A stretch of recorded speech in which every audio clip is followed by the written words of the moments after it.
দ্বিতীয়টি হচ্ছে personal story. প্রত্যেকটা মানুষই আলাদা এবং প্রত্যেকটা মানুষ যেহেতু আলাদা সেহেতু তাদের গল্পগুলো আলাদা আলাদা। কাজেই একটা প্রতিষ্ঠানের কর্মীরা যাতে তাদের নিজেদের গল্পগুলো বলতে পারে এবং গল্প বলার মাধ্যমে কমিউনিকেট করতে পারে সেরকম একটা পরিবেশ তৈরি করতে হবে। প্রতিষ্ঠানে নতুন পুরাতন সব ধরনের কর্মীর গল্প বলা এবং গল্প শোনার পরিবেশটা তৈরি করে দিলেন একজন লিডার। টিমের মেম্বাররা যখন নিজেদের আনন্দ, বেদনা, কষ্ট, সাফল্য, অর্জন এই বিষয়গুলো একজন আরেকজনের সাথে শেয়ার করতে পারবে না, এরকম একটা পরিবেশ যখন থাকবে না, তখন কি করবেন দেখবেন, খেয়াল করলে যে একজন আরেকজনের খুব আপন হয়ে গেছে, একজন আরেকজনের সাথে অনেক কিছু শেয়ার করছে, তাদের মধ্যে পরস্পরের শ্রদ্ধা বাড়ছে, তারপর বিশ্বাস বাড়ছে, আস্থা বাড়ছে।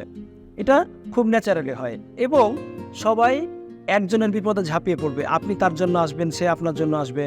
এটা হচ্ছে পারস্পরিক বিশ্বাস এবং আস্থা সম্পর্কের কারণে।